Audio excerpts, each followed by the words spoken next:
Hello government students.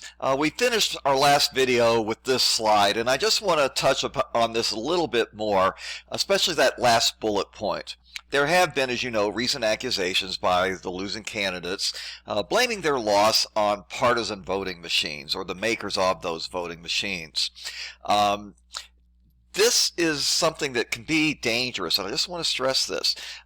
If you make accusations, when candidates make accusations with absolutely no evidence to support their accusations, it is a dangerous thing to democracy because it tends to cause people to not trust the election process in America. And when people don't trust the elections as being fair, then that hurts democracy. It causes people not to want to participate. I want to stress that in these instances recently where there were these accusations made, there were samplings, random samplings conducted. There were some audits and recounts that were done. The law didn't require these audits and recounts, but they were done at the request of candidates.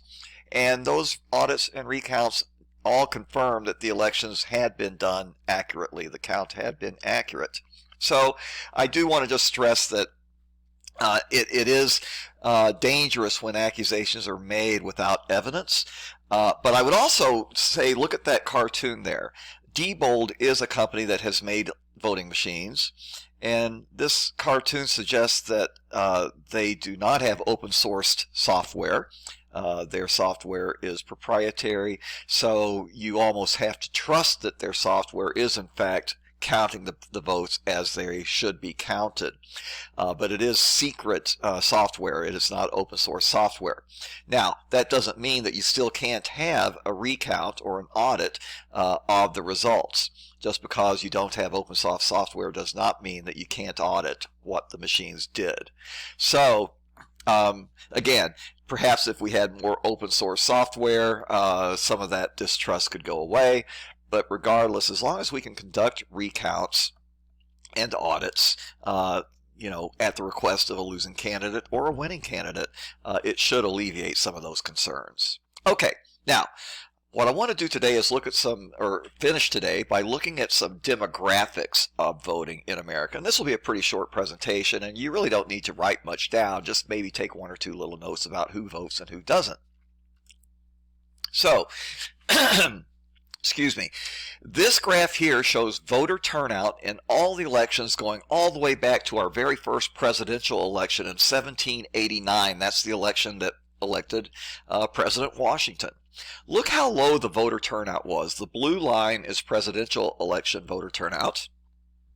The red line is for midterm elections, in which you're voting for the candidates for Congress, but not a president. And you might also be voting for local elections as well.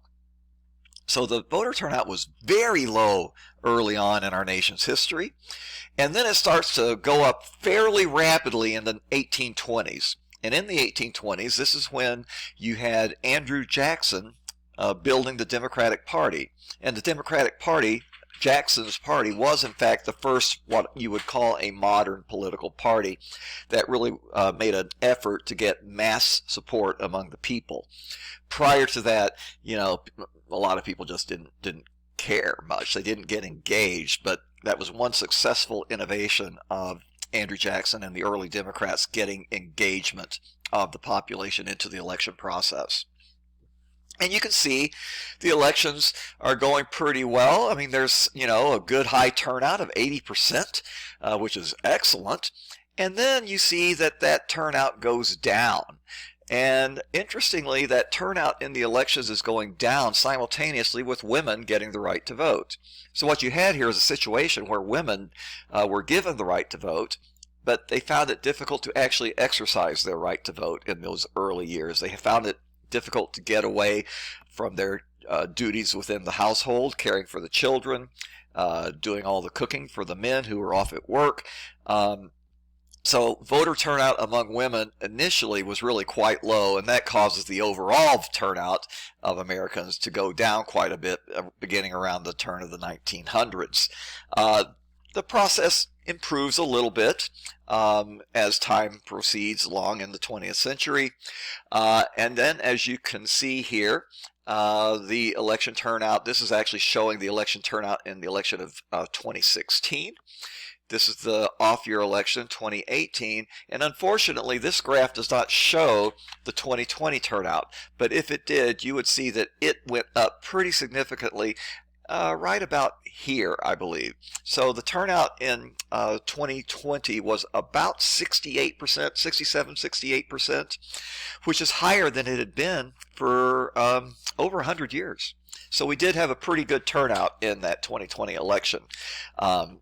Many states made it easier for people to vote in that election. You know, you didn't have to stand in line. They had drop in, like kind of like a mailbox kind of thing. It was secure, but you know, drop in ballots, lots of mail ballots due to COVID. People didn't want to have to get into a big crowd, so many states allowed much more lenient vote by mail procedures. Some states have always had vote by mail, at least for, you know, many election cycles, and have had no trouble with it at all. Unfortunately, to me at least, that's one of those things that a lot of states are trying to turn the clock back on. They don't like having voting to be that easy. Okay, here's another graph that I think is interesting. This is showing voting by ethnicity or by race. And in most elections, you can see that the blue line represents white people. White peoples vote more than other ethnicities in most elections. However, if you look in the election of 2008 and 2012, African Americans had the highest voting percentages. And I think you can probably attribute that to the fact that that's the elections that Barack Obama was running in. So very high participation rate. And this graph does take us to 2020, and you can see how the voting participation really did increase in that election among all ethnic groups. You notice how it goes up and down, up and down. The peaks are the presidential elections, and then the valleys in this graph are off-year elections where you're not voting for a president, but just voting for local type races or congressional races. Here's voting by gender, by gender and by age group. No, excuse me, it's just by gender, I apologize. And it goes back to 1964. And you can see that since, the middle of the 20th century, women had been voting more than men. That wasn't the case in the early part of the 20th century, but since the middle of the 20th century, that has been the case. Women vote more than men, and that gap between the number of men versus the number of women seems to be increasing a little bit as well. So quite a bit more women are voting now than men. And here's the graph showing voter turnout by age. And the blue line represents your demographic, 18 to 29-year-olds. And then the purplish color is the most elderly, people who are 60 years old or older. And as you can see, as you get older, you're more likely to vote. This is hugely important, guys. If you want your issues to be heard, you really have to vote. America has the most expensive college attendance, in the world. It costs so much to go to college in America. Why is it cheaper in other countries? In other countries, your college expenses are paid for a great deal by the state. You can go to college much less expensively in nearly every other country in the world. Why is that? Well, part of the reason is you guys don't vote as much. Your issues won't be heard as much unless you go out and vote and make your desires, your wishes known. Elderly people have their issues known.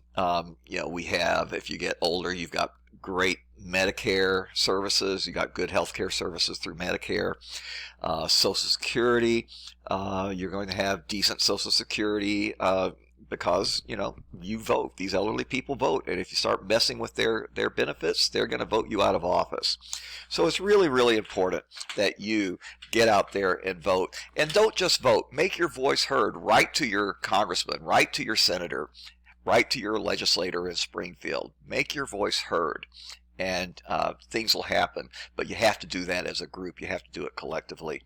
And with that, I'm going to stop this presentation. Pastor Vaughn is through making his sermon about the need to go out and vote, and check Canvas and see if there's anything for you to do in Canvas.